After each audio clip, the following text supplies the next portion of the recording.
Assalamualaikum warahmatullahi wabarakatuh. Innal hamdalillah wassalatu wassalamu ala Rasulillah wa ala alihi wa sahbihi wa man tabi'ahum bi ihsan ila yaumil qiyamah. Ibu-ibu yang semoga Allah rahmati dan Allah berkahi, alhamdulillah kita bersyukur kepada Allah atas besarnya kenikmatan yang Allah telah limpahkan dan Allah berikan kepada kita selaku hambanya.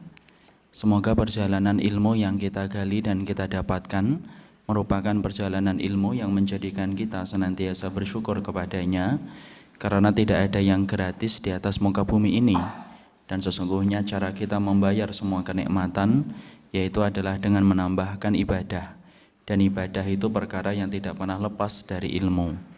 Jadi kalau ada orang yang beribadah tetapi dia enggan dan lalai mendatangi majelis ilmu, kita tidak bisa membayangkan ibadah apa yang akan dia kerjakan ketika dia tidak meniatkan dirinya di dalam ilmu. Padahal perjalanan ibadah selalu didahului dengan perjalanan ilmu, karena ilmu yang benar merangkai ibadah yang tepat sesuai dengan keridhaan dan sesuai dengan kecintaan dari Allah Subhanahu wa Ta'ala.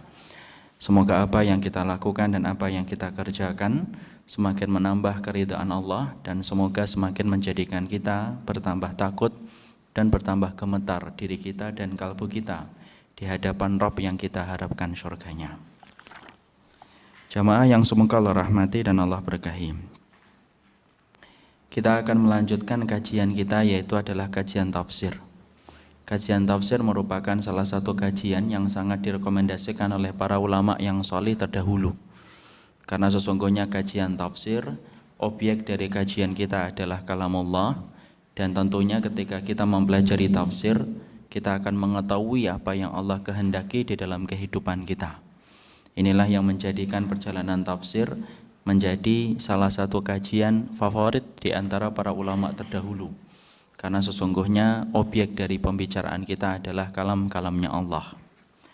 Dan tentunya kita juga mengetahui dengan belajar tafsir mencakup semua perkara fikih, termasuk di antara pembahasan masalah tafsir. Tazkiyatun nufus itu juga masuk dalam cakupan materi tafsir. Masalah ibadah harian termasuk di antara cakupan tafsir.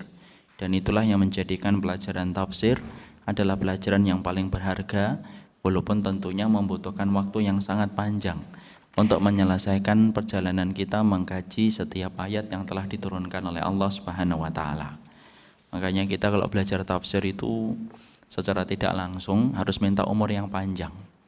Supaya apa? Supaya sebelum kita menutup mata, kita telah mempelajari satu persatu dari setiap ayat yang diturunkan oleh Allah Subhanahu wa Ta'ala. Kita belajar tafsir di sini aja sudah hampir setahun, tapi belum beranjak dari surat Al-Falaq. Ya, Masya Allah. Terutama doakan ustadznya tidak mati muda. Walaupun sebenarnya yang paling enak itu adalah meninggal muda dalam keadaan beribadah sama Allah. Bu tahu siapa sahabat yang meminta muda matinya? Yaitu adalah Mus'ab bin Umair. Adalah salah satu sahabat Rasulullah meminta kepada Allah supaya diwafatkan dalam keadaan muda.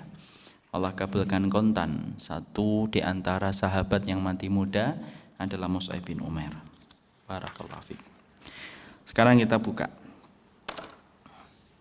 sampai ayat yang keberapa? 2. Al-Ikhlas, Al-Falaq. Masya Allah ya.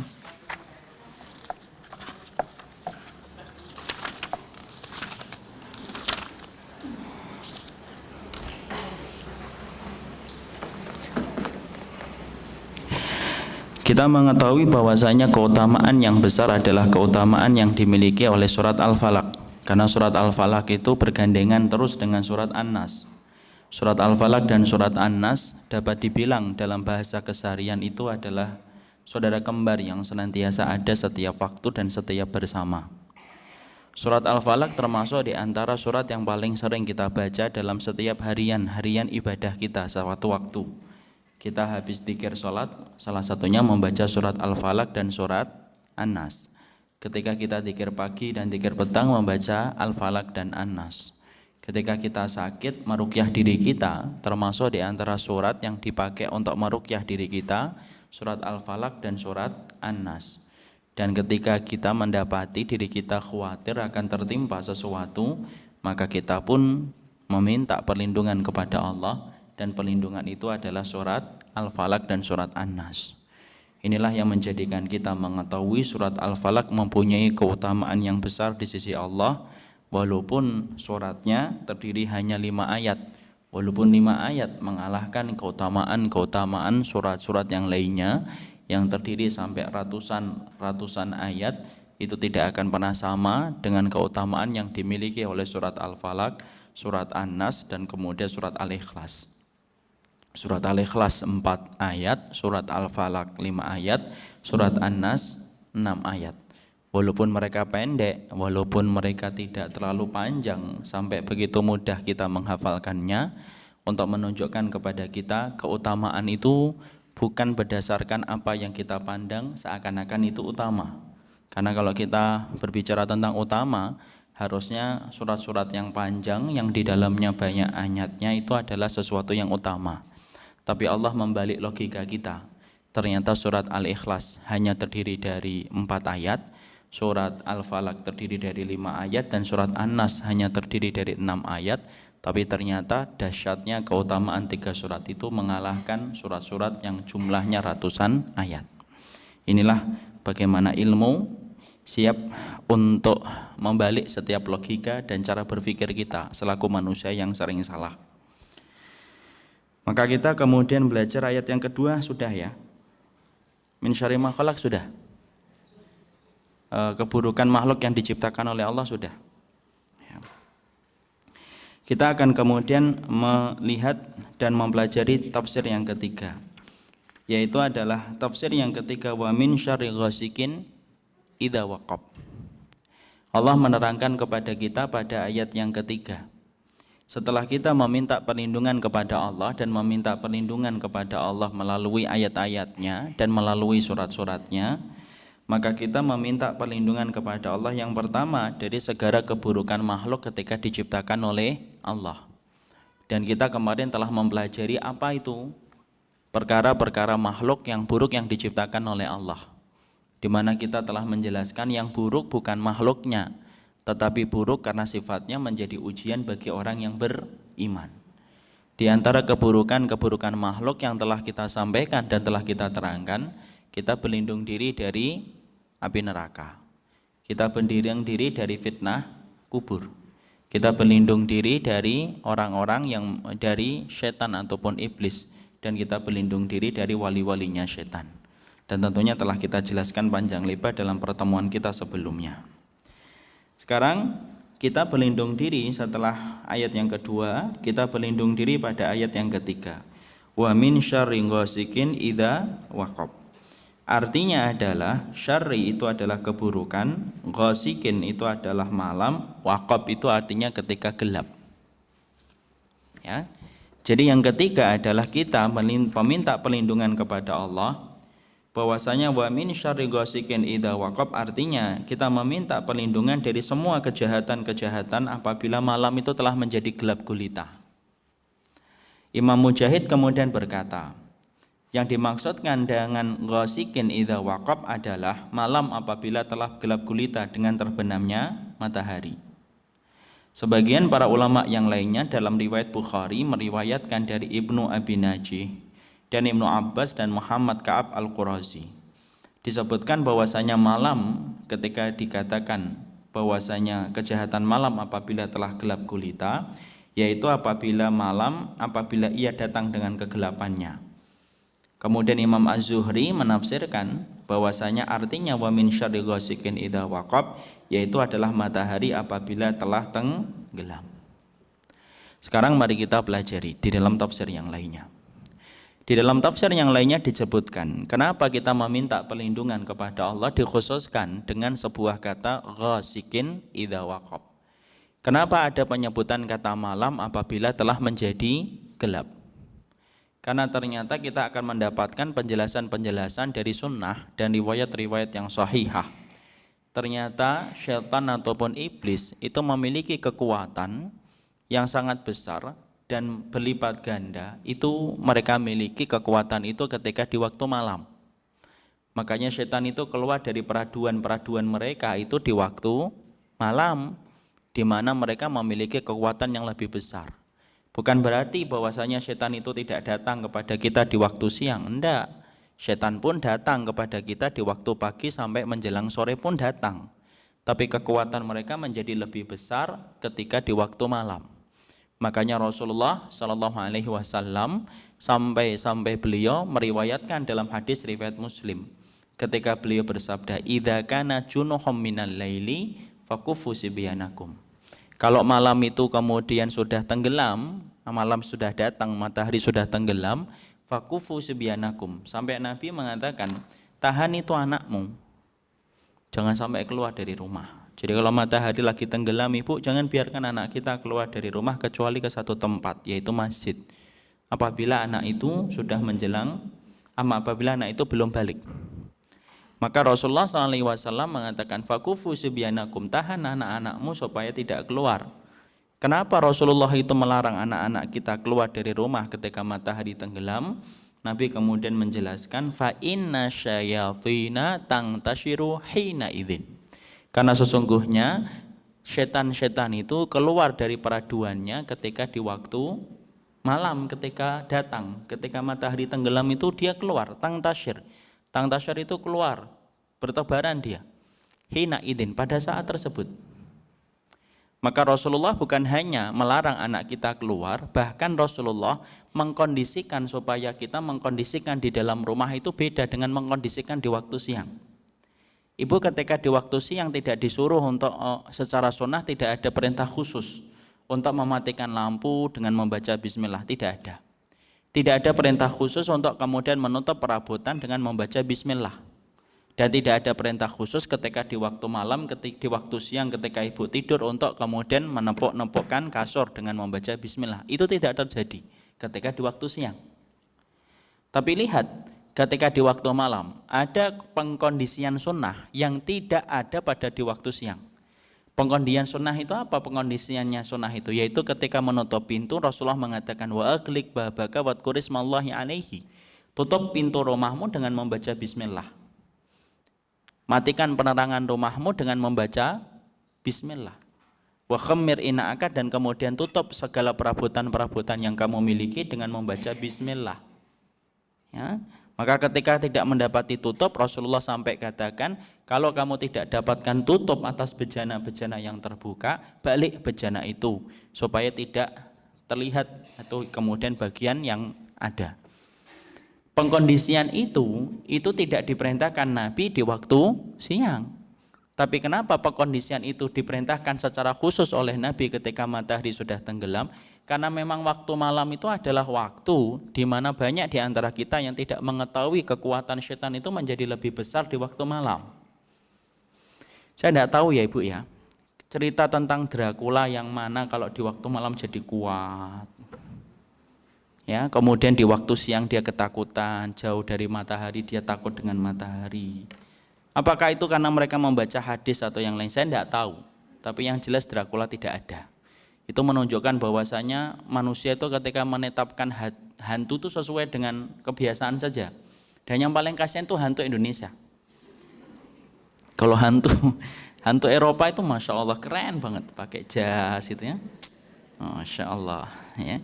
Dia naik kereta-kereta kencana gitu. Kalau kemudian hantunya orang Cina masih mending lompat-lompat. Yang paling menyedihkan itu hantu Indonesia, masya Allah. Bang, tambah 10 bang, 10 tusuk, masya Allah. Beranak dalam kubur, ngesot gitu, ya Allah, Karimir Rahman. Menetapkan hantu saja sudah menggambarkan kualitas hidup kita. Jadi ternyata di situ kita memahami bahwasanya tidak ada hantu kecuali itu adalah bayangan kita. Tetanya itu adalah bagian dari setan. Jadi kemudian ternyata Allah itu memberikan kekuatan kepada setan di waktu malam lebih besar daripada kekuatan yang dimiliki setan di waktu siang. Makanya sampai-sampai kita juga mendapati sesungguhnya tukang sihir, mereka itu melancarkan aksinya itu di waktu malam. Dan sihir-sihir itu salah satunya adalah sihir yang dikirim dengan bukhul-bukhul kemudian dikirimkan kepada korban-korban yang telah ditetapkan. Pengiriman sihir itu pun dilakukan di waktu malam. Jangan kita kira pula maling itu tidak berkoordinasi dengan tukang sihir. Maling pun juga kemudian ternyata itu kerjasama dengan tukang sihir, Ibu, dukun ternyata. Jadi saya pernah mendapati di tayangan, salah satu tayangan, maling itu bukan hanya mengandalkan keterampilan dia untuk melihat kelengahan sahibul bait, tapi ternyata dia juga kemudian berkhidmah kepada dukun-dukun tertentu, meminta supaya aksinya dimudahkan, dan dia itu punya wirid-wirid khusus supaya menjadikan sahibul bait itu tertidur ketika mereka itu melancarkan aksi. Sering nggak kita mendengar satu kejadian bahwasanya biasanya jam segitu saya belum tidur, tapi tiba-tiba malam itu ya tidurnya nyenyak banget. Itu pada dasarnya adalah bagian dari serangkaian kejahatan-kejahatan yang sering terjadi di waktu malam, dan itu dilakukan oleh mereka, dilakukan di waktu malam karena waktu malam itu waktu segala keburukan itu dilancarkan, hingga tukang sihir pun menetapkan waktu ketika melancarkan aksinya di waktu malam. Jadi ketika kita kemudian diperintahkan oleh Allah untuk berlindung wa min syarri ghasikin idza waqab, ya karena salah satunya itu, karena kita tidak mengetahui apa yang terjadi di waktu malam. Makanya sampai Nabi bersabda di salah satu hadisnya, lau ta'lamuna ma a'lamu.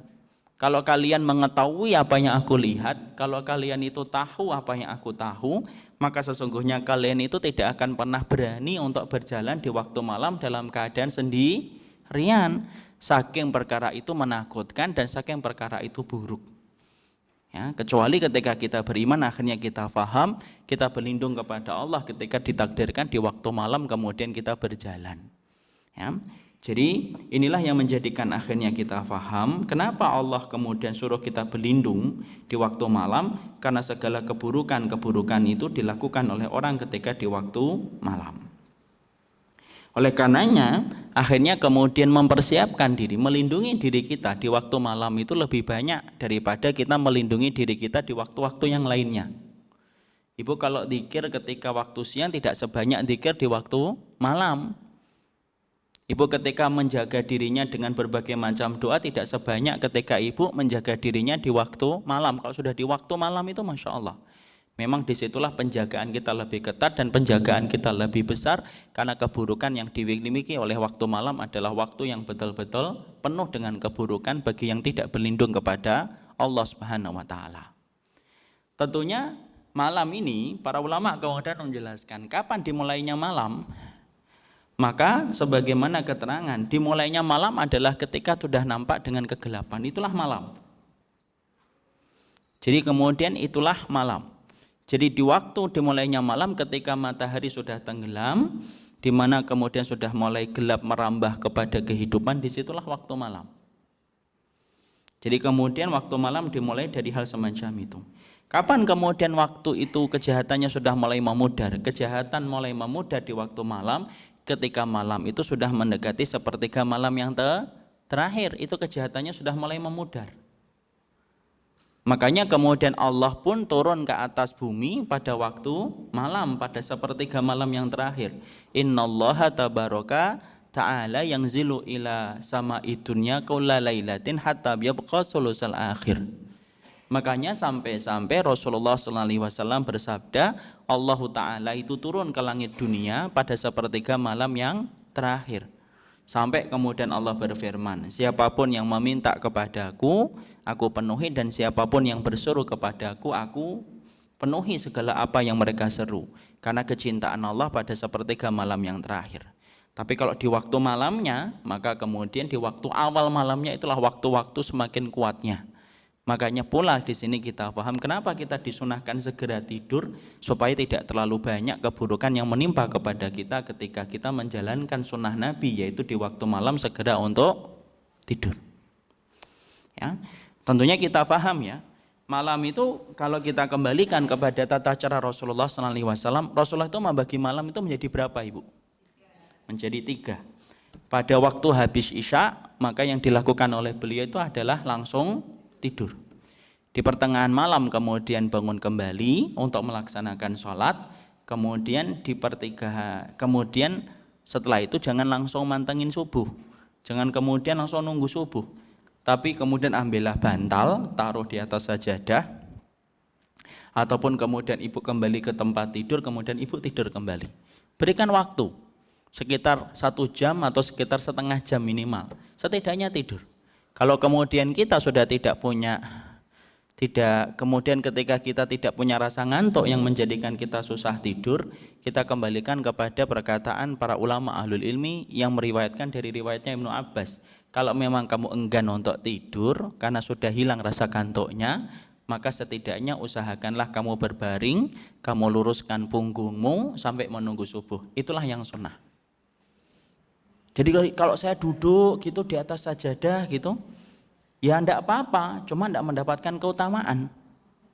Tapi kalau saya tidur lagi nanti bablas, enggak, insya Allah. Kalau sudah membiasakan, kalau memang bablas, ya itu anggap aja rezeki, tapi jangan diulang-ulang. Ya. Jadi sekali saja, berarti kalau ternyata bablas, dirubah, berarti ini kemudian wakernya kemudian dirubah. Tapi itulah yang sunnah. Sebagaimana kejadian itu dilihat oleh siapa? Ibnu Abbas radhiyallahu anhu ketika melihat kejadian itu dari Rasulullah sallallahu alaihi wasallam. Pembagian malam itu diambil dari mana Rasulullah itu membagi malam? Rasulullah itu membagi malam ketika Rasulullah sallallahu alaihi wasallam melihat itu dalam kisah kehidupan Daud, di mana Nabi Daud adalah nabi yang selalu membagi malamnya menjadi 3, dan itulah yang benar. Makanya di sini kemudian kita lanjutkan, kita buka dalam bukunya. Ya.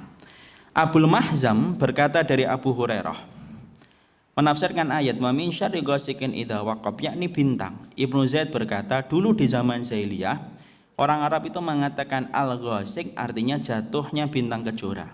Artinya wabah penyakit dan penyakit taun menyebar ketika bintang tersebut jatuh dan menghilang ketika bintang-bintang itu terbit. Artinya ini merupakan tambahan keterangan yang disampaikan Abu Mahzan untuk menambahi keterangan yang disampaikan oleh Imam Bukhari dalam riwayatnya Ibnu Abi Najih. Ibnu Jarir juga berkata, ahli tafsir selain mereka berkata al-ghasiq itu artinya malam, artinya bulan. Imam Ibnu Katsir berkata, pijakan para pemilik pendapat ini adalah hadis yang diriwayatkan dari Ahmad dari Al-Haris bin Abi Salamah. Ia berkata, Rasulullah Shallallahu Alaihi Wasallam berkata, Aisyah berkata, Rasulullah Shallallahu Alaihi Wasallam memegang tanganku, lalu kemudian beliau menunjukkan bulan yang terbit bersinar kepadaku dan beliau bersabda, ta'awadhi billahi min syarri hadhil ghasib min syarri hadzal ghasib idza waqab.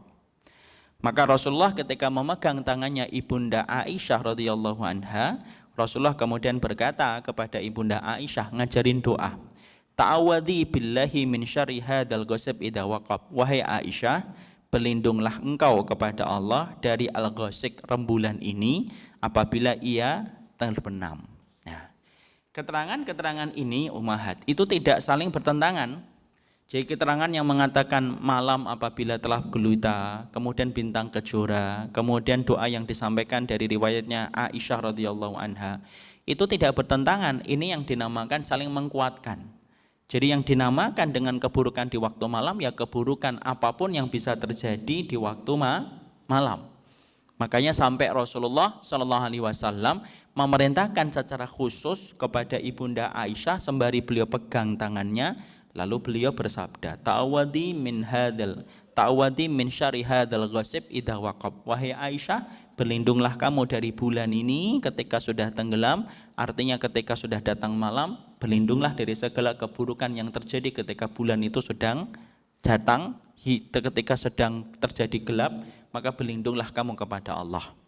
Ya, berarti banyak keburukan-keburukan yang bisa terjadi di waktu malam hari, di mana kita disunahkan untuk berlindung kepada Allah sebanyak-banyaknya di waktu malam atas segala yang terjadi di waktu malam. Makanya saya ingatkan Ibu, ya, kalau kemudian bagi para ummahat, tidak usahlah kemudian mengikuti kajian itu sampai di waktu malam. Ya, maka kemudian apa sunnahnya? Sudah cukupkan sampai kemudian matahari terbit, matahari tenggelam, sudah selesai itu, pulang. Dan kita juga mengingatkan pula, saya tidak sedang menyampaikan sesuatu yang sifatnya mengkritik apapun, enggak. Saya cuma ingin menyampaikan bahwasanya bagi para ummahat dan bagi para akhwat, ketika di waktu malam maka sesungguhnya itu waktu istirahatnya ummahat dan para akhwat untuk di rumah. Ya, kalaupun ingin belajar dan ingin untuk mengkaji ilmu, usahakan itu terjadi sebelum matahari tenggelam. Ya, karena keburukan ini akan menjadi lebih besar ketika kita mendapati para akhwat dan para ummahat keluar dari rumahnya dan masih berada di pinggir-pinggir jalan, kecuali ditemani mahram,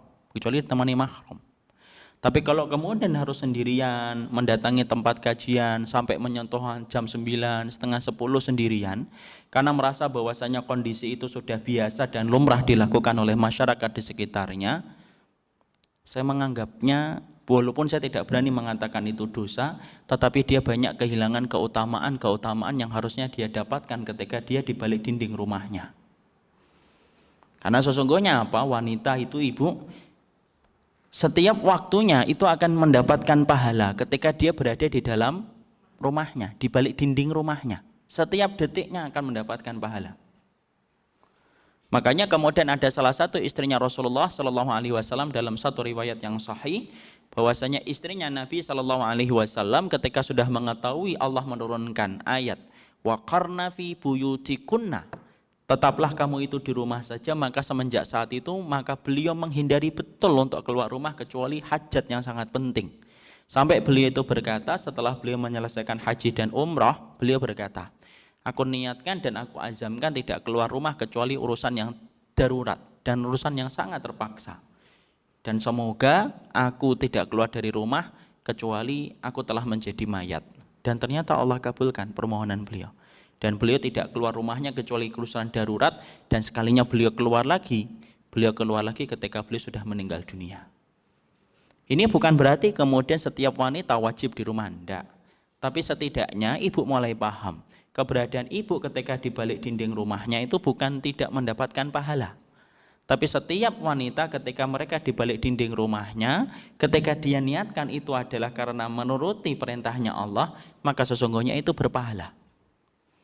Ya, jadi kemudian laki-laki keluar, pahalanya dia dapatkan. Tapi perempuan mendapatkan pahala justru ketika dia di balik dinding rumahnya. Masya Allah, saking kasihnya Allah kepada setiap wanita.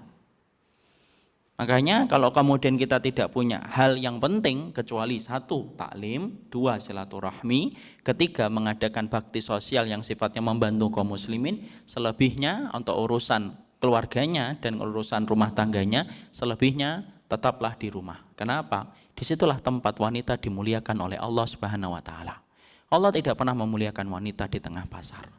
Allah tidak pernah memuliakan wanita di pinggir jalan. Allah tidak pernah memuliakan wanita di pinggir-pinggir sungai dan lautan. Tapi Allah memuliakan wanita ketika mereka di balik dinding rumahnya. Itulah yang Allah muliakan. Jadi kalau misalkan Masya Allah ada ibu-ibu yang misalkan tidak punya pekerjaan, kemudian kerjanya hanya ibu rumah tangga, tidak usah sedih. Kenapa? Setiap waktunya itu adalah berpahala, setiap saatnya, dan tidak usah minder.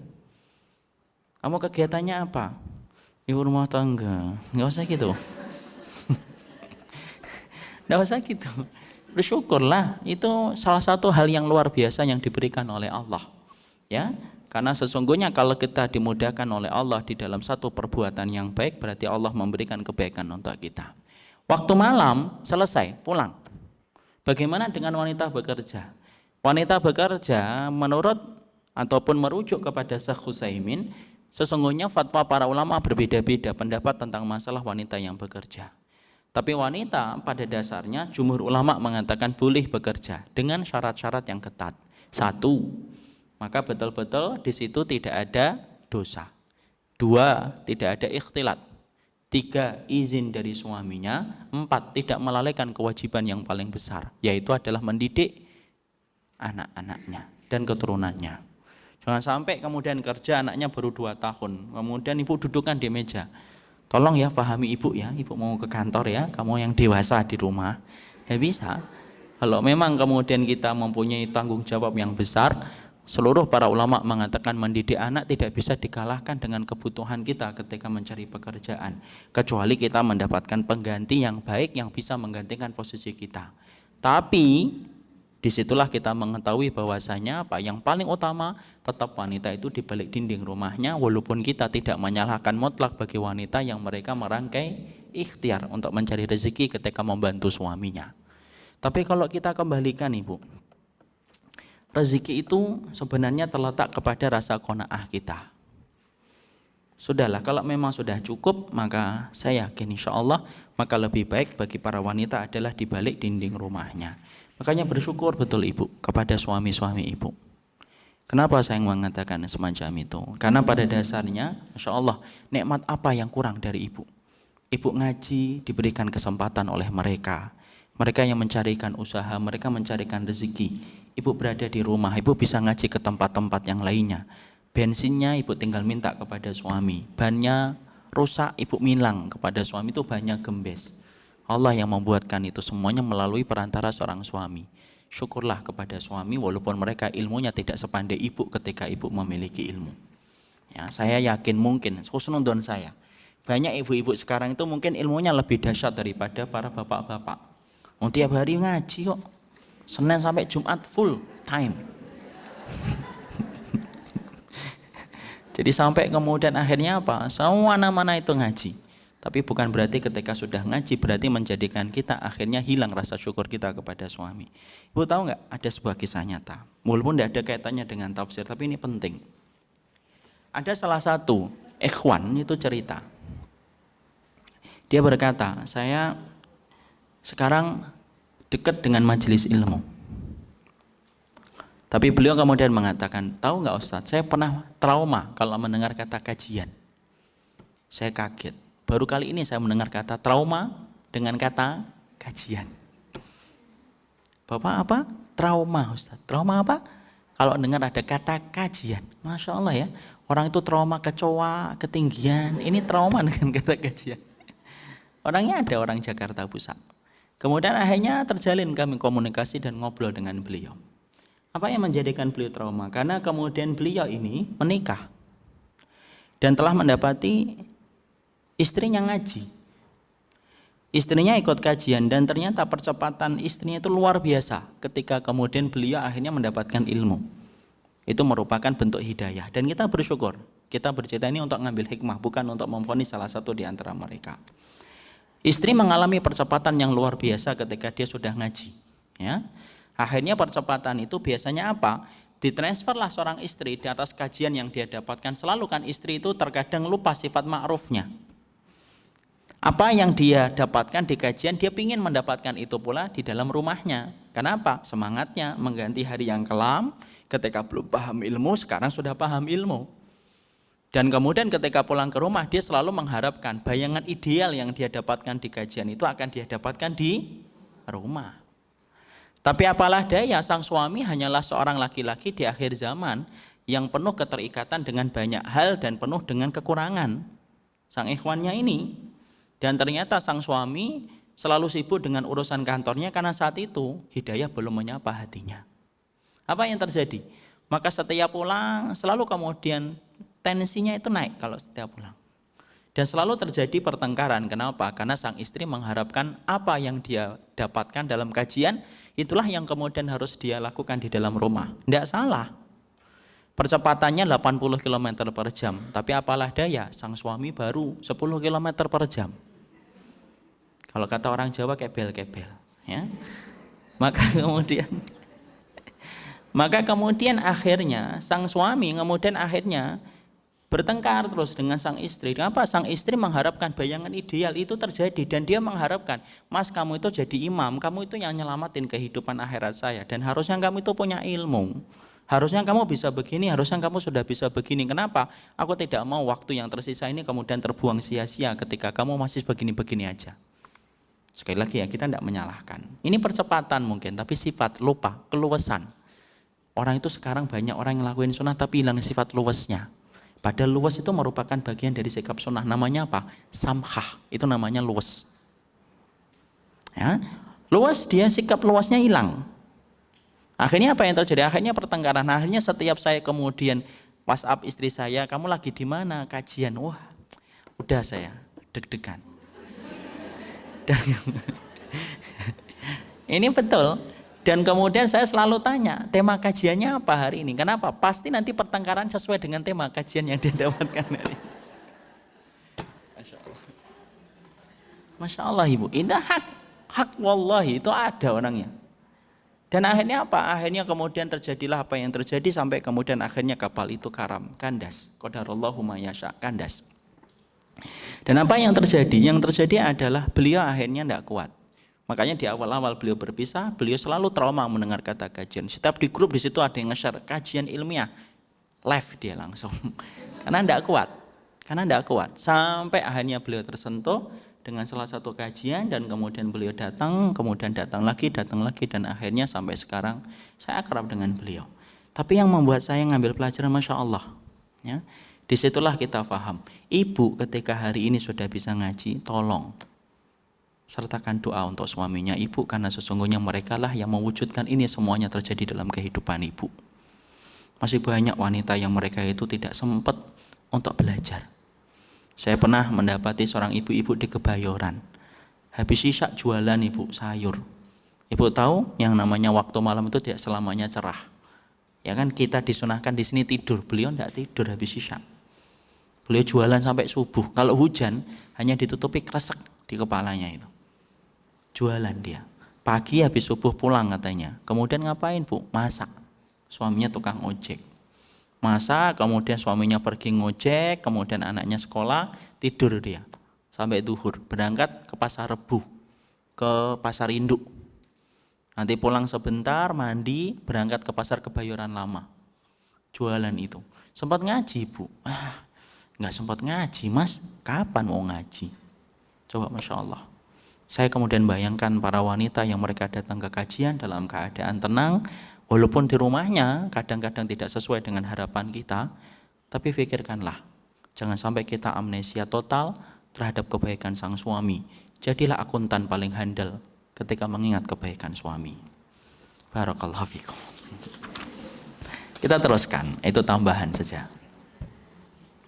Suami saya begini dan begitu ibu. Alah, ndak usah. Fir'aun aja istrinya masuk surga kok. Saya yakin suaminya ibu tidak sekejam Fir'aun, insya Allah. Jadi tetap insya Allah bisa masuk ke surga.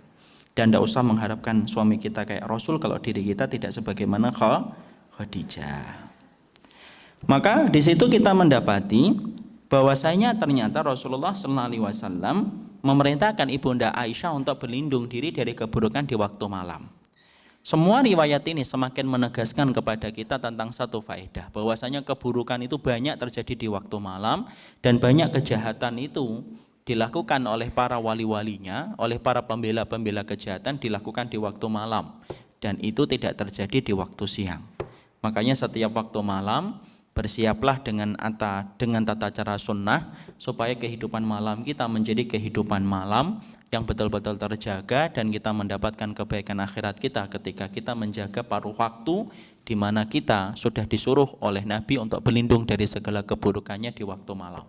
Kalau Nabi aja sudah memerintahkan kita, berlindunglah Aisyah dari keburukan bulan ini di waktu malam itu sudah datang. Kalau Nabi aja sudah wanti-wanti, berarti apa yang membuat kita ragu untuk berlindung diri kepada Allah di waktu malam? Kok saya di waktu malam biasa Ustadz? Ya karena kita belum tahu ilmunya.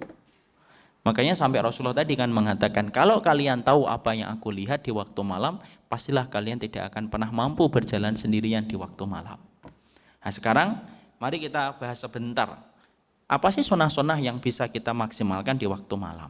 Ya, enggak usah ditulis, didengerin aja. Nanti kita ditulis setelah kita dengerin. Sunnah-sunnahnya di waktu malam itu adalah ketika matahari tenggelam. Tutup pintu rumah kita dengan membaca bismillah. Tutup dengan membaca bismillah. Lalu kemudian anak-anak kita yang masih kecil dan belia ketika belum menginjak balik, jangan suruh keluar, tahan anak kita kecuali satu. Ketika dia ingin menemani ayahnya datang ke masjid, silahkan. Ya, silahkan keluar, kemudian anak kita bersama dengan bapaknya ke masjid. Selain dari tempat itu, tidak boleh dikeluarkan anak kita. Oh kalau gitu orang Jawa dulu tahu ya Ustadz ya. Jangan keluar ketika adzan maghrib. Nanti dimakan gendruwo misalnya. Itu biasanya orang itu orang Jawa kita itu sudah ngerti sunnah sebenarnya ibu. Cuma membahasakannya itu terkadang yang tidak tepat. Sebenarnya ngajarin sunnah itu dari dulu sudah ada ibu, dari Imam Bonjol. Imam Bonjol itu sunnah atau tidak sunnah? Imam Bonjol itu sunnah atau tidak sunnah? Imam Bonjol itu sunnah atau tidak sunnah? Di Ponorogo itu sunnah atau tidak sunnah ibu? Ya Allah, pahlawannya sendiri tidak ngerti. Dulu PSBB dapat berapa? PSBB, Masya Allah ya, lama sekali ya. Udah tua ternyata gimana. Di Penogoro itu sunnah Ibu. Di Penogoro itu sunnah. Ibu nggak lihat tuh bagaimana kemudian pakaian beliau, jenggotnya beliau. Karena ada patung-patungnya kan. Patung-patungnya dibangun nggak di tempat-tempat militer TNI itu kan ada. Sambil kemudian memegang keris, jenggotan atau tidak jenggotan? Jenggotan. Dan ketika kita membaca sejarahnya, saya membaca sejarah di Penogoro itu, saya punya bukunya.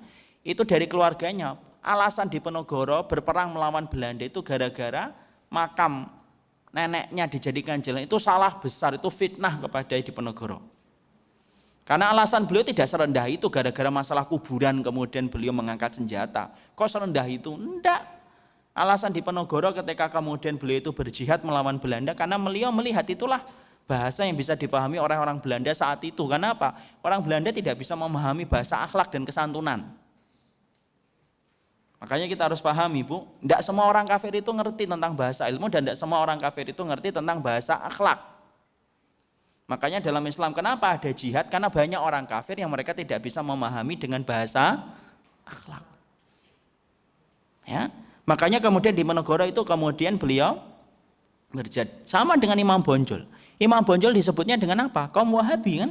Dibenturkan dengan apa? Kompadri. Nah itu orang-orang yang kemudian lebih mengedepankan adat istiadat. Itu sunnah.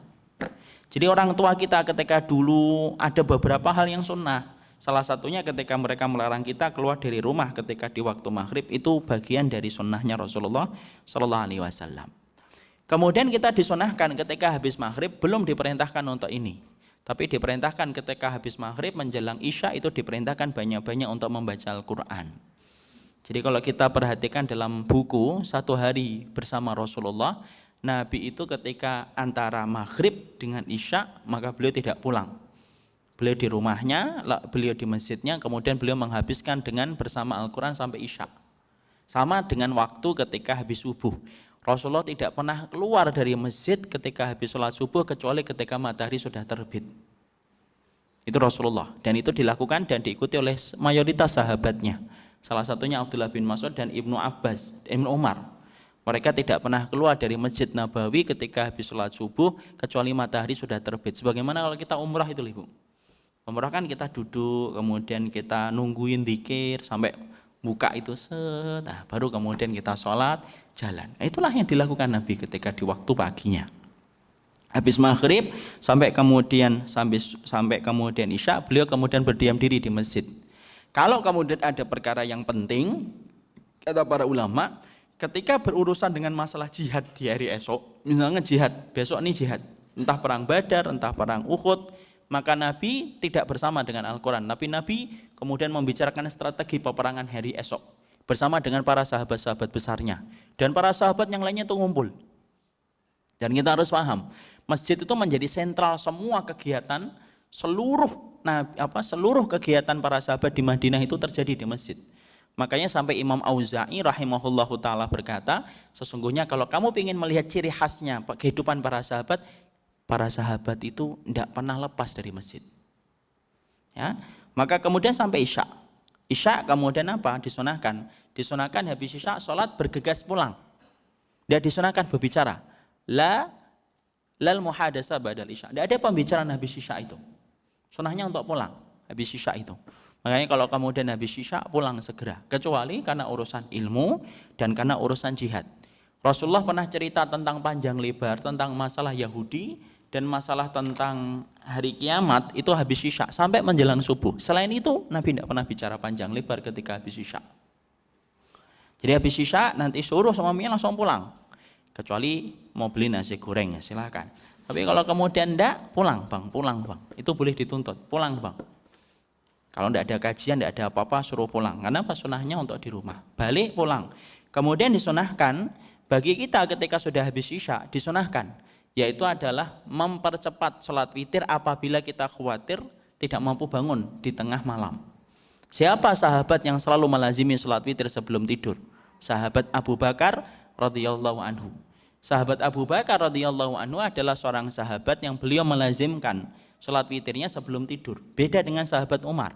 Sahabat Umar adalah sahabat yang beliau itu melazimkan sholat witirnya di tengah sepertiga malam yang terakhir. Dan itu tidak salah. Kalau kita khawatir bahwasanya kehidupan malam kita sering kelewatan karena letih dan capeknya, silahkan ambil sholat witirnya ketika habis isya. Habis isya sholat witir, kemudian apa? Udah dalam keadaan berwudu. Kemudian kita disunahkan ketika habis isya itu. Sebenarnya kalau kita perhatikan di sini dalam riwayatnya Bukhari Muslim, Nabi tidak melakukan aktivitas makan ketika habis isya.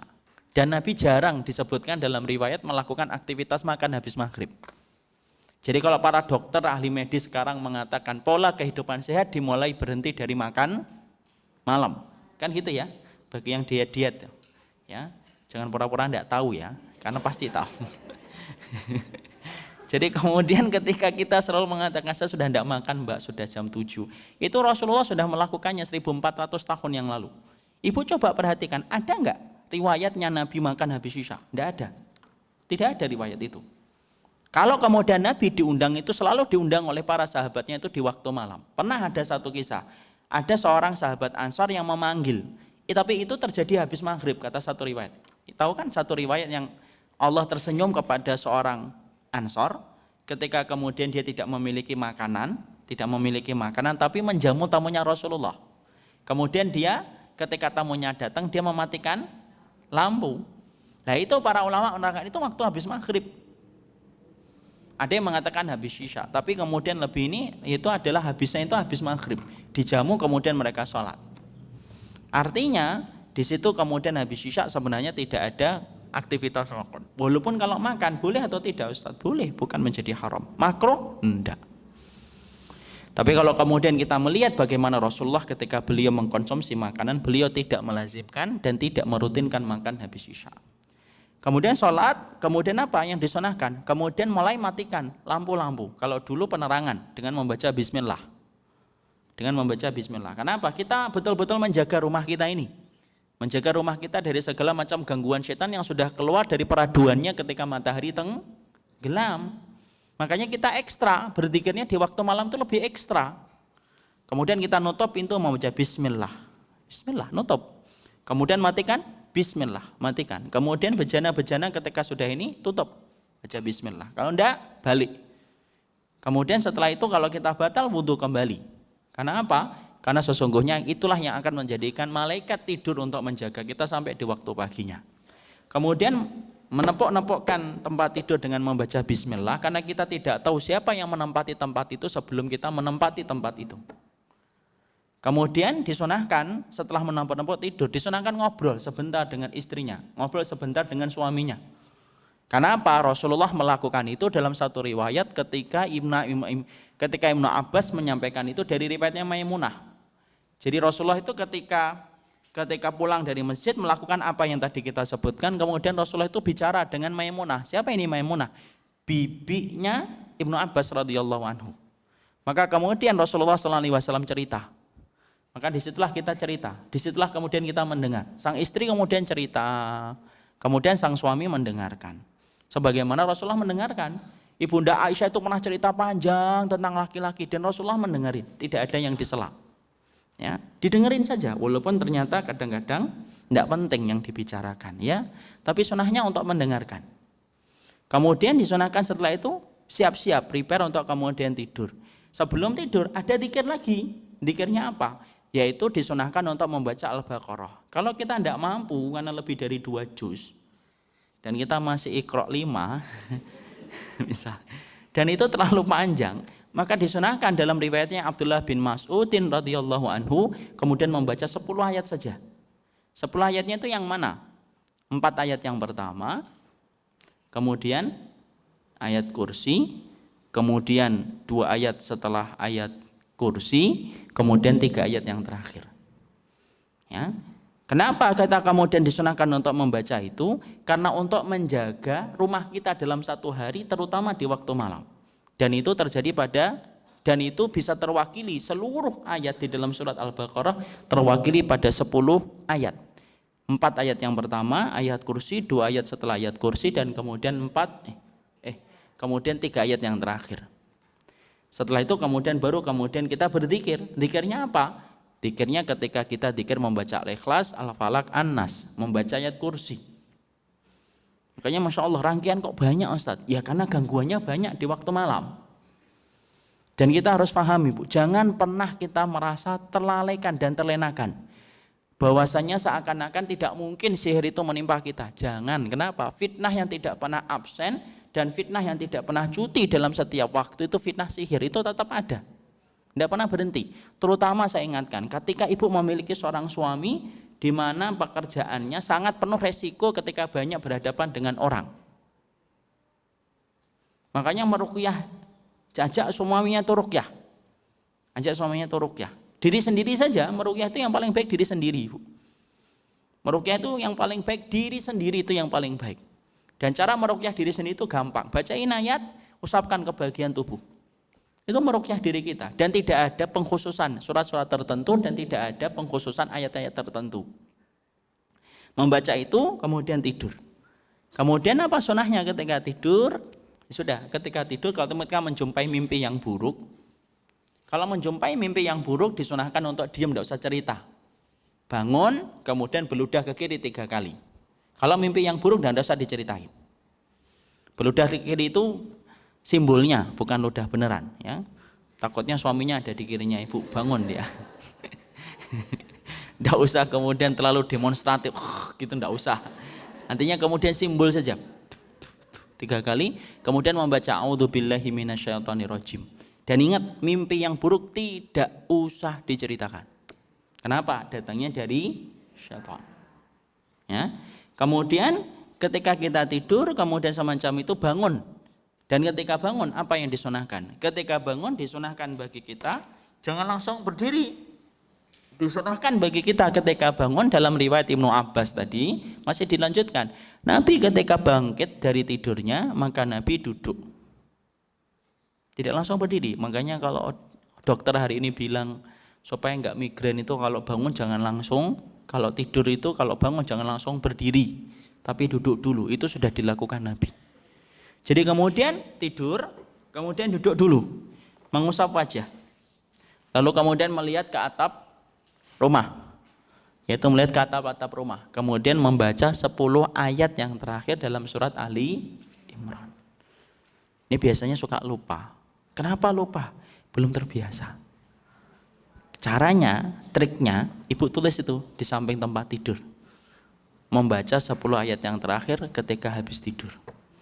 Setelah membaca itu dari kata inna fi khalqis samawati wal ardi wakhtilafil laili wan nahar, kemudian setelah itu salat. Salat itu kemudian jangan sampai mengambil hak kita sebagai seorang muslim yang memiliki hak atas tubuh kita. Salat. Silakan untuk kemudian salat sesuai dengan kemampuan kita. Yang paling afdal 22 3. Ya. Lalu kemudian setelah itu selesai tidur kembali, ambil tidur kembali, kemudian apakah dzikir lagi Ustaz? Enggak. Karena di saat itu ketika sudah menjelang sepertiga malam yang terakhir, keburukan dan kejahatan setan di waktu malam sudah mulai memudar. Maka kemudian tidur kembali, subuh bangun. Dan disitulah kemudian kita menyelesaikan waktu malam sesuai dengan apa yang disyariatkan dan dicintai oleh Allah Subhanahu wa Ta'ala. Maka banyak-banyaklah berlindung dengan sunnah di waktu malam supaya Allah menjaga diri kita dari segala macam keburukan-keburukan di waktu malam. Kita lanjutkan. Selanjutnya ayat yang keempat. Ayat yang keempat Allah kemudian berfirman wa min syarrin nafasati fil uqad. Dan kejahatan perempuan-perempuan penyihir yang meniupkan bukhul-bukhulnya pada tali-talinya di waktu malam. Mujahid, Ikrimah, Hasan dan Qatadah dan Al-Dhahak. Ini nama-nama ulama-ulama tafsir dari era tabi'in ini, Bu. Nanti kapan-kapan kita bahas masing-masing di antara sirah mereka. Wa min syarrin nafasati fil uqad, yaitu adalah kejahatan para penyihir. Yakni apabila perempuan-perempuan penyihir itu membaca mantra-mantra dan meniup pada bukhul-bukhul tali. Makanya dalam hadis lain disebutkan bahwasanya Jibril datang kepada Rasulullah lalu bertanya, apakah engkau sedang sakit wahai Rasulullah? Maka Rasulullah kemudian menjawab, iya. Lalu Jibril kemudian berkata, Bismillahi arqika min kulli syai'in yu'dhika. Wa min syarri kulli nafsin wa min ainin hasidin Allahu yashfika. Jadi kemudian Rasulullah sallallahu alaihi wasallam disebutkan bahwasanya Rasulullah sallallahu alaihi wasallam itu pernah sakit, lalu kemudian diruqyah langsung oleh malaikat Jibril. Dan malaikat Jibril ketika meruqyah, doanya disampaikan oleh Nabi.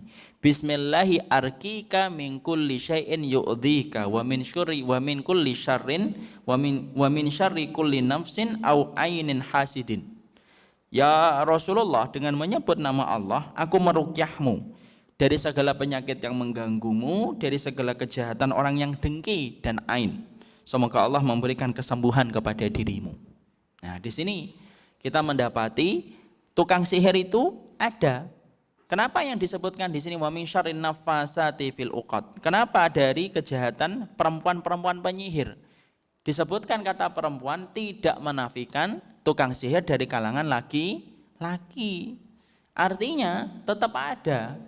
Dan itu kemudian terjadi pula pada zaman Rasulullah sallallahu alaihi wasallam. Rasulullah pun sakit dan kemudian diruqyah langsung oleh malaikat Jibril. Makanya kemudian kita mendapati kalau kemudian dalam pemerintah hukum Islam, sesungguhnya para penyihir dan tukang dukun itu tidak ada hukuman kepadanya kecuali satu, diperintahkan untuk bertobat, tidak dipenggal kepalanya. Makanya dalam kitab Fathul Majid disebutkan pada zaman Umar bin Khattab radhiyallahu anhu, maka sesungguhnya pemerintah Umar bin Khattab itu memenggal kepala 3 penyihir. Kenapa? Hukumannya tegas dalam syariat, itu tuntas, clear and clean, jelas, bersih, tuntas langsung. Ya, makanya kemudian disitulah kita mendapati kalau sekarang ustadz dukun di mana-mana bahkan kemudian diberikan izin. Nah, itulah. Kemudian kita meminta pertolongan kepada Allah Subhanahu wa taala. Kesyirikan itu tidak bisa dibiarkan. Kalau kemudian hanya didolimi, kita diam, harusnya kita sabar. Tapi kalau kesyirikan tidak bisa kita diam. Kenapa? Hak Allah itu di atas semua hak yang ada di dalam kehidupan manusia. Ya. Di sini kita disebutkan wa min syarrin nafasati fil uqad. Uqad itu apa? Ikatan tali. Itu namanya bukhul. Sudah banyak saya sampaikan? Bukhul itu kemudian merupakan sarana untuk mengikat keburukan untuk disampaikan kepada korban. Dan bukhul itu bisa terwujud dengan berbagai macam hal. Dari rambutnya ibu, dari barang-barang pribadinya ibu, dari pakaiannya ibu, semuanya itu bisa menjadi alat untuk melancarkan aksi tukang sihir. Tapi yang jelas, sihir itu pasti memerlukan bukhul. Sihir itu penuh bukhul dia. Makanya Nabi saja ketika disihir oleh Labid bin A'sam, Nabi ketika disihir, Nabi itu ada nggak bukhulnya? Apa bukhulnya yang diambil dari Nabi? Rambut yang kemudian diikat pada sisir tua, kemudian dilemparkan ke sumur. Itu bukhul itu pasti ada, Ibu. Bukhul itu pasti ada. Makanya kalau kemudian kita meruqyah seseorang ketika dia dikirimin dengan pengiriman, maka ini yang pertama kali yang harus dilakukan setelah kita meruqyah itu apa? Mencari bukhulnya. Kalau tidak ketemu bukhulnya susah. Bukhul itu ada. Entah barang pribadinya ataupun yang lainnya. Foto, bisa foto. Makanya saya wanti-wanti betul itu. Kemudian kepada para wanita supaya menjaga betul fotonya. Ya, karena apa? Sangat rentan sekali. Sangat rentan sekali. Kecuali kemudian memang di luar memang ada kemaslahatan, tapi untuk wanita sebenarnya cukup. Makanya ibu kalau punya apapun sosial media tuh khususkan untuk keluarga saja. Kalau memang terpaksa memang kita ingin untuk memuat foto, minimal tutup, dikunci, jangan sampai keluar yang lainnya. Hanya khusus untuk mahramnya saja. Rambut, hati-hati rambut, menjaga rambut kita, barang-barang pribadi kita, motong kukunya kita, pakaian kita, hati-hati betul. Karena itu bisa jadi dimanfaatkan oleh orang yang begitu dengki dan hasad kepada kita. Dan sesungguhnya itu tidak akan pernah berhenti. Tidak akan pernah berhenti. Jangan menganggap dan jangan kita terlenakan tahun 2016 masih ada. Ada, Ibu. Ibu tahu nggak di Taman Mini itu setiap tahunnya menyelenggarakan kongres dukun itu. Dan mereka sudah mengeluarkan kartu resmi. Ya demi Allah ini. Dan mereka sudah mengeluarkan kartu resmi dukun itu sudah mencapai 60.000 anggota. Di Taman Mini itu. Setiap tahunnya. Tentunya mereka tidak menamakan diri mereka dukun, paranormal, Ikatan Paranormal Indonesia atau apa namanya saya lupa. Tapi di situ jelas atau tidak? Jelas, Ibu. Ibu tidak usah jauh-jauh deh. Sekali-kali beli pos kota. Sekarang dukun itu mengiklankan diri. Dan bahkan terkadang memakai nama-nama yang syar'i. Ruqyah syariah, melayani, pelet, pengasihan. Padahal namanya apa? Ruqyah syariah. Kalau tidak percaya, besok beli pos kota.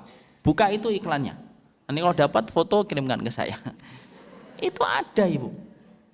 Jadi ternyata kemudian fitnah itu tidak pernah berhenti. Tidak pernah berhenti. Terutama bagi yang memiliki putri-putri. Tapi kan hari gini, enggak Ibu, sekali lagi saya katakan, sesungguhnya fitnah yang tidak pernah absen dan tidak pernah cuti pada setiap waktu ketika diputar oleh Allah, kecuali itu fitnah sihir itu pasti ada. Bahkan bisa menyebabkan apa saja, bisa menyebabkan apa saja, memisahkan suami istri bisa, menjadikan orang asalnya membenci kemudian saling mencintai bisa. Ya, makanya saya pernah ngobrol dengan salah satu peruqyah, ya, Ustadz Adam. Itu dia cerita langsung ke saya. Antum tahu nggak, Ustaz? Ada seorang wanita disihir sama suaminya 20 tahun. Masa Ustaz? Saya dilihatin videonya. Disihir 20 tahun, Masya Allah. Jadi kemudian apa? Istrinya yang banting tulang kerja, suaminya enak-enakan, kemudian pulang-pulang bawa perempuan. Istrinya apa? Sabar, enggak apa-apa, itulah ujian saya. Pada satu waktu kemudian mengikuti ruqyah di salah satu tempat di Jakarta, kemudian muntah terus itu. Dan akhirnya ketahuan ternyata yang kemudian menyihir itu suaminya sendiri. Punya anak, Ustaz? Punya anak. Lu kok bisa? Bisa, Ibu, namanya setan. Makanya sampai Allah sampaikan di dalam surat Al-Baqarah itu, ma yufarriquna bihi bainal mar'i wa zauji, yang mampu memisahkan antara seorang suami dengan istri. Sampai kemudian kan kita akhirnya diberitahukan mana rumah makan yang kemudian di situ memakai sihir, kan ada kan? Ada nggak fenomena kayak gitu? Ada, Ibu. Fenomena itu ada. Masyarakat kita ini masyarakat yang sangat lengket dan sangat pekat sekali dengan masalah sihir. Ya, makanya kemudian tempat kadang-kadang disihir, jadi kemudian akhirnya sepi. Saya punya seorang saudara jualan dia mie, jadi dia membuat inovasi, jadi bukan jual mie ayam, mie kerbau. Dagingnya pakai daging kerbau. Itu dia buka di salah satu tempatnya di pinggir jalan. Itu setiap ada orang yang lewat, itu ngelihatnya tutup, padahal tidak tutup. Saya tidak percaya itu. Oh, itu sampai bersumpah. Ada teman saya mau nyobain dong, Wan, namanya Erwan, ke tempat kamu, tapi tutup. Loh, nggak tutup, mau saya di sini kok tutup warung kamu? Nggak tutup. Akhirnya apa? Si penjual itu atau saudara saya itu keluar dari warungnya, ditemuin, terus kemudian ke situ. Loh, si temennya itu yang tadi lewat bilang, loh tadi saya tuh ngelewatin sini ini tutup. Karena enggak pernah tutup. Mampu atau tidak mampu? Mampu. Semuanya tentunya dengan izin Allah. Makanya saya tadi sampaikan, Ibu, kalau kemudian suaminya sangat rentan sekali dengan dunia gesekan dan persaingan. Ingat loh, tidak semua orang yang menyaingi suaminya Ibu itu semuanya berpikir jernih dan hatinya bersih. Banyak yang mereka itu hasad. Belum lagi dengan mata ain, Ibu, apalagi kalau sudah cerita ain. Salah satu di antara penyebab banyak umatnya Nabi yang meninggal dunia itu karena ain. Jadi Rasulullah sampai bersabda, umatku yang paling banyak meninggal dunia itu karena penyakit ain. Ain itu apa, Ustaz? Mata orang yang memancar, dia punya kekuatan itu.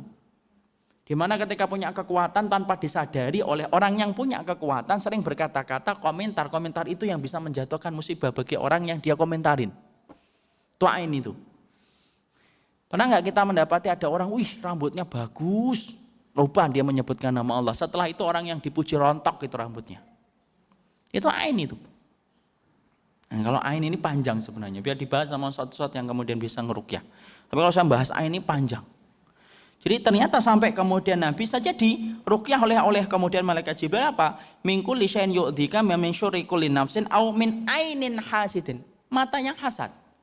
Makanya kalau ibu punya putri, punya anak, kemudian dipuji sama orang, ingetin sama orang yang muji, sebutkan nama Allah. Karena apa? Cara itu mementahkan kuatnya penyakit ain itu. Dan Nabi sudah jelas mengatakan, sesungguhnya yang terbesar di antara kematian umatku adalah sebab penyakit ain. Kita punya cucu, punya anak, tiba-tiba, Masya Allah lucunya putih banget. Sebut nama Allah, Dik. Itu yang benar. Kalau enggak, bisa jadi habis dipuji pulang ke rumah, nangis terus di anak kita. Tiba-tiba malam demam, tanpa kita sadari, ternyata dia sudah kena ain. Gimana mengetahui ain dan tidak ain, Ustaz? Ruqyah diri sendiri saja. Tapi saya enggak mantep, ruqyah itu enggak perlu mantep-mantepan, yakin sama Allah. Saya mantapnya ruqyah sama ustadz itu. Itu namanya jatuh cinta sama peruqyahnya. Ruqyah itu diri sendiri saja. Ruqyah itu diri sendiri, tidak usah kemudian ini. Kalau memang sudah tidak kuat, baru minta bantuan sama orang yang ruqyah. Ustadz tolong ruqyah saya. Karena apa? Ada fenomena hari ini tuh kalau ngeruqyah itu kalau tidak ustadz fulan tidak mantep. Tidak, semua ruqyah itu diri kita sendiri bisa ibu. Mampu. Selama kita betul-betul yakin sama Allah. Kecuali kita ngeruqyahnya setengah hati, ngantuk, sambil makan nasi goreng, ngeruqyah, ini nggak bisa. Tapi kalau kita ngeruqyah diri sendiri itu akan kelihatan. Ya, ini kejadian nyata di pasar Kebayoran juga lagi. Itu ada ikhwan penyakit dalam, diruqyah tiap hari, dia ngeruqyah tiap hari, dan qadarullah sembuh. Sembuh, beliau cerita. Dan akhirnya saya nularkan, saya ngeruqyah terus, saya bantu orang-orang yang sakit, semua meyakinkan. Pokoknya ruqyah terus. Walaupun kemudian tidak semuanya memang selesai dengan ruqyah, memang ada pola hidup kita yang salah. Kalau sakit karena pola hidup kita yang salah, walaupun diruqyah ya tetap sakit. Misalkan kemudian kita pola hidupnya tidak seimbang, kebersihannya kena tipes. Diruqyah ya tetap sakit. Kenapa? Karena bukan jin, itu karena masalah pola hidup kita yang salah. Jadi di situ kita mendapati bahwasanya tukang sihir itu ada, dan tukang sihir dalam hukum Islam, dalam pemerintah Islam yang menjalankan syariatnya Allah, dalam syariatnya Allah itu hukumnya tegas. Setiap tukang sihir tidak ada hukuman yang dikenakan kepada mereka kecuali dipancung. Selesai. Itulah hukum Islam yang harusnya dijalankan setiap ulil amri. Ketika mereka ingin disebut ulil amri, maka mereka harus menjalankan kitabullah dan sunnah. Maka kita kemudian berkata, tentang penyihiran Rasulullah. Maka kemudian penyihiran Rasulullah itu riwayatnya sahih. Rasulullah itu disihir, ada atau tidak? Sekarang dibuka halaman 338.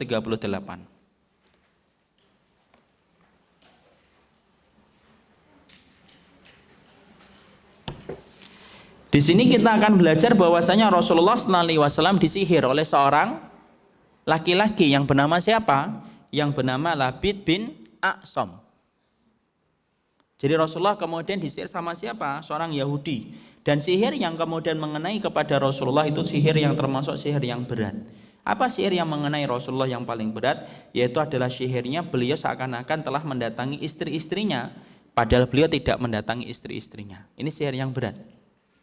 Makanya akhirnya kemudian sang suami merasa, saya sudah memberikan nafkah batin. Tapi sang istri merasa, kamu udah lama tidak memberikan nafkah batin. Atau semisal ini tujuannya memisahkan, tapi tidak sampai semacam ini. Biasanya apa?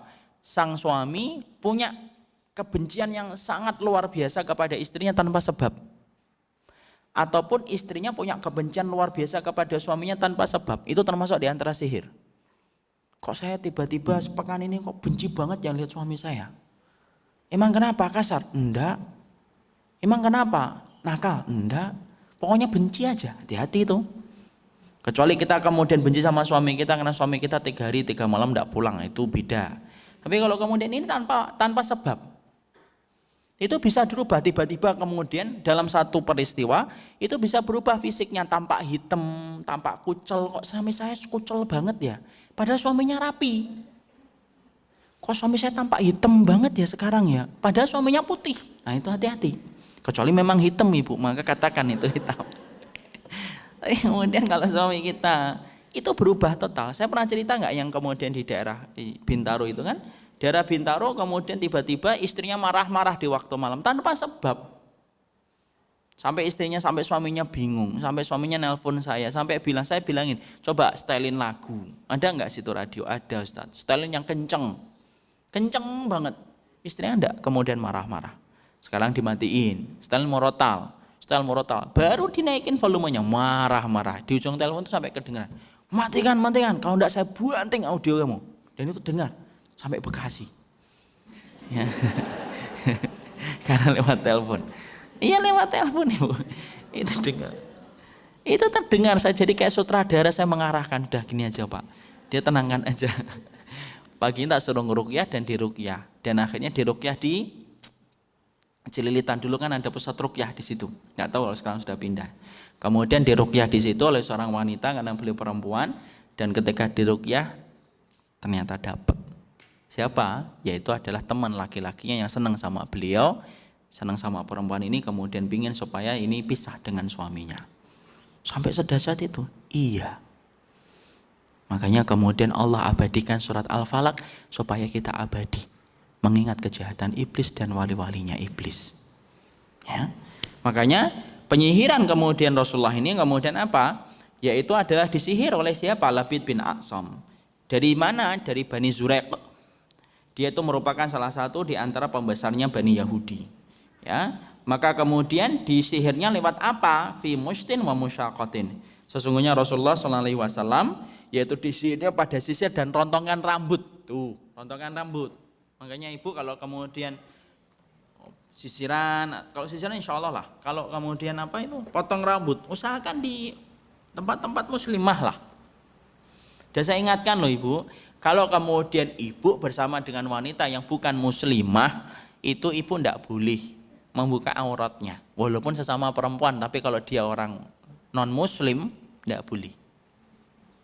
Kalau ibu montong-montong tuh tanya dulu, mbak ini muslim atau tidak muslim? Saya non muslim bu, saya cari yang muslim. Karena apa? Aurat wanita tidak boleh diperlihatkan kepada perempuan yang kafir. Ya, kemudian cari kemudian yang muslimah yang kira-kira betul menjaga. Ya. Makanya Rasulullah itu pada sihir dan rontokan rambutnya Nabi. Ya. Maka kemudian akhirnya di kulit mayang korma jantan di bawah dasar sumur Darwan. Dilempar dalam sumur Darwan. Kemudian Aisyah berkata Nabi mendatangi sumur tersebut lalu kemudian Nabi mengeluarkannya. Kemudian Nabi berkata, inilah sumur yang diperlihatkan kepadaku. Seakan-akan airnya celupan pohon acar dan seolah-olah pohon kurmanya adalah kepala-kepalanya setan. Itu pengibaratan dari Nabi. Jadi airnya itu kayak celupan. Jadi celupan air acar itu sudah agak keruh. Airnya itu. Kemudian pohon-pohonnya kayak kepala-kepala setan. Karena disitulah Nabi mendapati buhulnya dibuang oleh Labid bin A'sam. Kemudian setelah itu Nabi mengeluarkannya. Aisyah berkata, maka aku berkata kepada Nabi, mengapa kamu tidak menyebarkannya? Allah telah memberikan kesembuhan kepadaku dan aku tidak suka menebar keburukan kepada siapapun. Di sinilah kita paham kalau Nabi saja pernah kena sihir, apalagi kita. Mungkin ada yang mengatakan, lu kenapa Ustadz kok Nabi bisa kena sihir? Karena menurut kita yang kena sihir itu harusnya yang ecek-ecek imannya, yang biasa.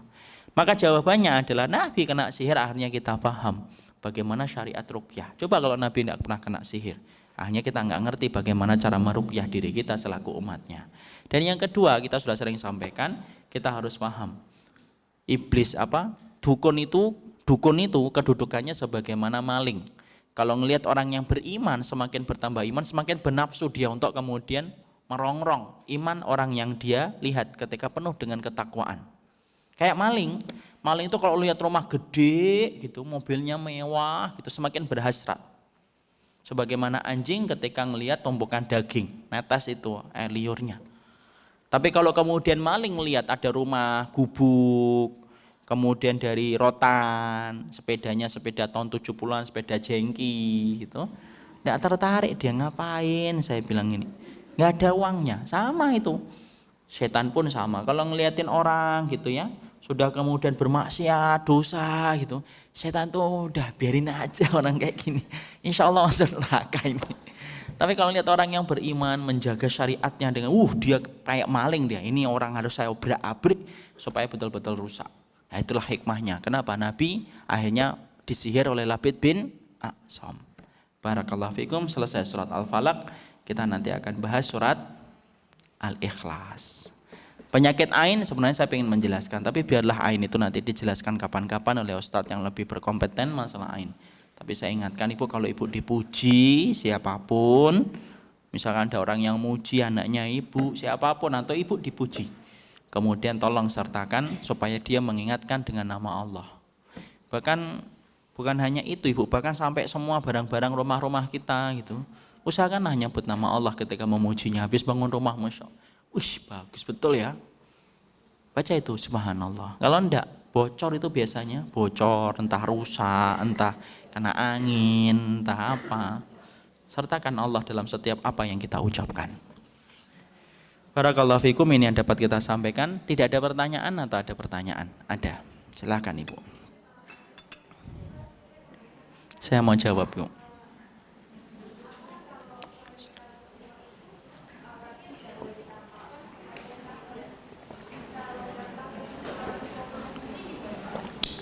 Kalau orang tua kita sendiri, saya belum tahu. Allah alam bisawab, nanti cuma kita carikan jawabannya. Allah alam bisawab. Ya, saya belum punya ilmunya, enggak berani jawab. Yang lain?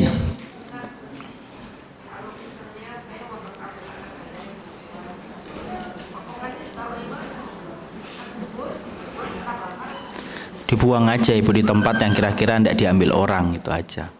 Apalagi kalau anak ibu banyak yang seneng gitu ya. Iya, makanya kita khawatir itu. Ya sudah ibu, ya usahakan di salon-salon muslimah. Potong sendiri tidak apa-apa kalau ibu kemudian. Ya potongannya ibunya ibu lebih ngerti di mana membuangnya. Ibu simpen. Masya Allah ya, subhanallah, tidak apa-apa. Tapi jangan sampai bangun rumah hanya untuk buang rambut ya. Dan tidak apa-apa, itu bentuk kehati-hatian, tidak menjadi masalah. Saya bisa motong rambut ibu, masalahnya rapi atau tidak rapi. Saya itu masalahnya di situ. Ya silakan. Kalau apa?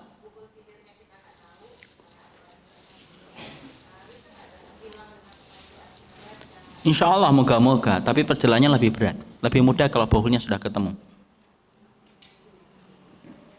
Jahat banget ya orang yang yang kemudian ngirimkan itu. Ya dari dulu yang namanya sudah datang ke dukun itu berarti super jahat. Masya Allah. Dan ternyata itu tradisi. Sampai pejabat-pejabat kita pun masih pakai kayak gitu. Mobil diruat, Masya Allah, itu apa itu?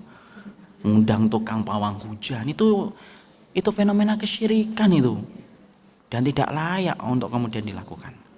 Paham ibu? Kendaraan, nggak usah diruqyah, nggak usah diruqyah kendaraan. Nggak usah baca Bismillah gitu aja. Tapi sebagian ada yang mengatakan bisa diruqyah dengan membacakan kemudian kita cipratin itu. Tapi saya tidak setuju itu karena saya tidak pernah mendapatkan itu dalam riwayat-riwayat yang sahih dari Nabi meruqyah kudanya. Tidak ada. Kuda saya ruqyah, tenang. Tidak ada, Nabi tidak pernah meruqyah kuda-kudanya beliau. Yang lain?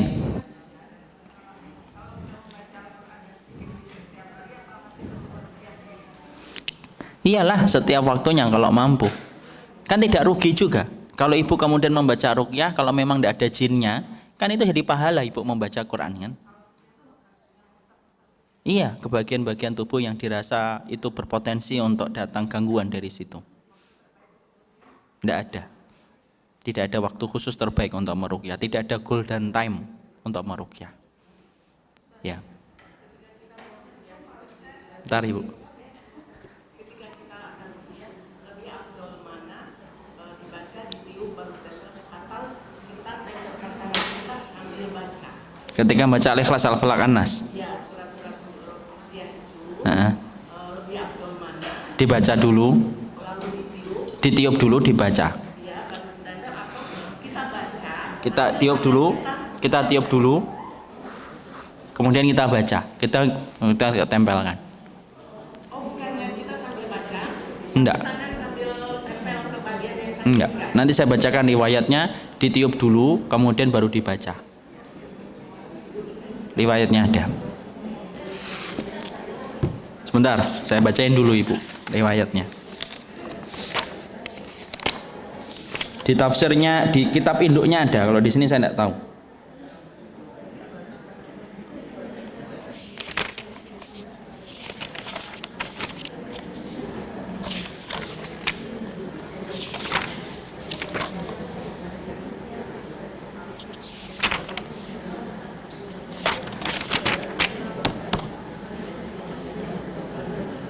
Tidak ada di sini. Ada yang bawa tafsir induknya, tafsir Imam Ibnu Katsir? Tidak ada. Sudah 1 bulan lagi insya Allah jawabannya riwayat itu.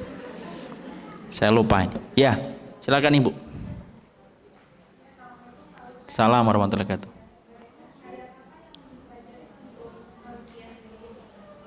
Ayat itu semua ayat ibu. Semua ayat bisa, tapi yang paling khusus Al-Ikhlas, Al-Falaq, An-Nas, kemudian ayat kursi. Selainnya boleh, insya Allah. Dan semua ayat bisa menjadi ruqyah untuk diri kita sendiri. Karena apa? Semua ayat itu adalah obat. Tapi paling baik Al-Ikhlas, Al-Falaq, An-Nas, dan kemudian ayat kursi. Paham Ibu? Ya, sama-sama Ibu.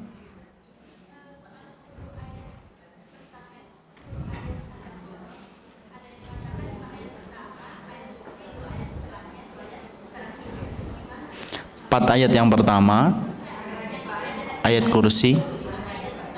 Saya tidak tahu Ibu, kalau kemudian kita merujuk kepada perkataan Abdullah bin Mas'ud yang dinukil oleh Imam Ibnu Katsir di dalam tafsir surat Al-Baqarah di awal-awal pembahasan, itu 4 ayat pertama, ayat kursi, 2 ayat kursi, dan 3 ayat yang terakhir. Riwayat yang Ibu sampaikan 5 ayat yang pertama saya tidak tahu. Paham? Kenapa Ibu? Iya, saya lebih memakai riwayatnya Abdullah bin Mas'ud. Sudah, saya kira cukup. Iya, terakhir. Sebentar ibu-ibu.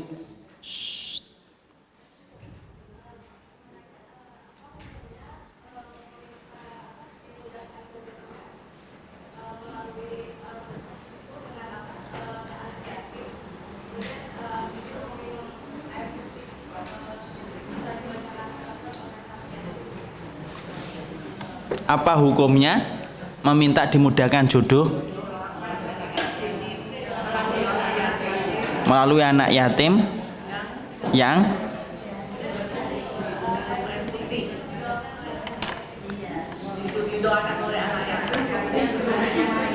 berdoa sendiri? Kenapa sih?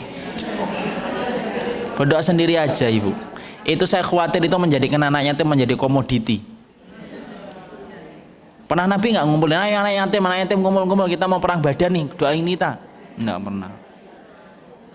Memang anak yatim itu mustajab, tapi apakah semua anak yatim? Enggak lah. Dan saya tidak pernah membaca secara khusus itu doanya anak yatim mustajab. Ibu pernah nggak mendapatkan riwayat di buku-buku doa anak yatim doanya mustajab? Enggak. Enggak ada yuk. Jadi kalau saya minta jodoh sama Allah. Kalau ternyata belum dapat juga, berarti nanti kita akan dinikahkan dengan laki-laki di surga. Sudah kan? Gimana seorang perempuan ketika belum mendapatkan jodohnya? Insya Allah dapat jodohnya nanti di akhirat. Walhum fi azwajum mutahharah. Seorang wanita nanti akan dipertemukan dengan suami-suaminya mereka yang disucikan oleh Allah nanti di surga. Sudah jelas itu insya Allah. Kalau belum dapat, pasti ada kebaikannya. Allah tidak menjodohkan dia dengan laki-laki di dunia karena Allah tahu. Mungkin laki-laki itu bisa jadi mendatangkan keburukan bagi perempuan itu. Makanya Allah tidak nikahkan dia. Sebagaimana siapa? Wanita yang Allah cintai tapi tidak dinikahkan di dunia. Ibunda Maryam. Ibunda Maryam tidak dinikahkan oleh Allah sampai beliau meninggal dunia. Ya kan? Tapi insya Allah di surga ada di surga. Semua orang itu masuk surga. Syariat yang tertinggal di akhirat itu syariat menikah. Jadi ada menikah Ustadz? Ada. Cuma nggak perlu undangan, hadir di ruangan Firdaus yang sebelah mana, nggak ada. Tapi ada nggak menikah? Ada. Seorang wanita kalau dia belum menikah sampai meninggal dunia akan dinikahkan dengan laki-laki surga yang dipilihkan oleh Allah dan dinikahkan langsung oleh Allah.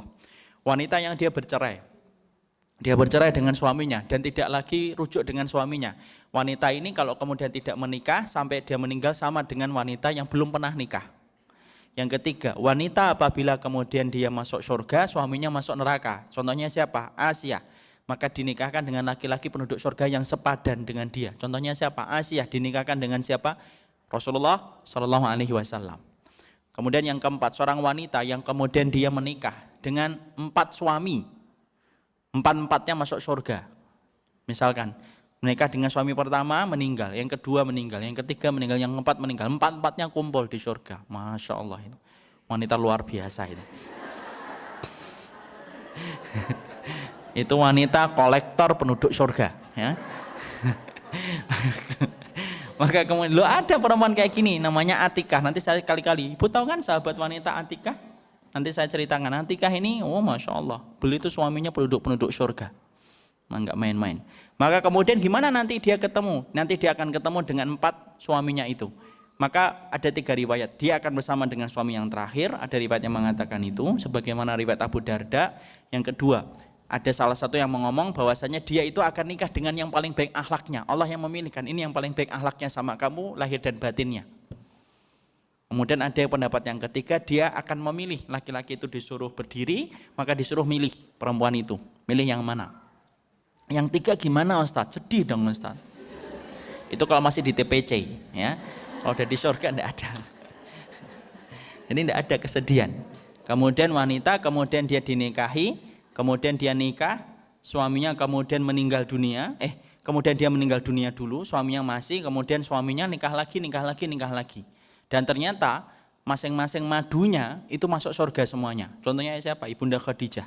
Maka dia akan dibangkitkan, dikumpulkan bersama dengan suaminya, bersama dengan 4 istri-istrinya yang lainnya. Kayak Ibunda Khadijah, tidak pernah ketemu Aisyah, tidak pernah ketemu Hafsah, tidak pernah ketemu Maria Qibtiyah, tidak pernah ketemu dengan Zainab, tidak pernah ketemu Sofiyah binti Khuyayin, tidak pernah ketemu, tapi akhirnya mereka ketemu di surga.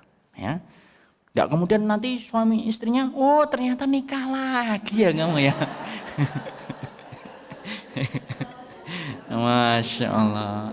Itu gayamu ketika di dunia, tapi gaya itu tidak berlaku di akhirat. Jadi barakallahu fikum, ini yang dapat kita sampaikan dalam kehidupan tafsir hari ini. Semoga Allah memberikan keberkahan. Subhanakallahumma wa bihamdika asyhadu an la ilaha illa anta astaghfiruka wa atubu ilaik. Assalamualaikum warahmatullahi wabarakatuh.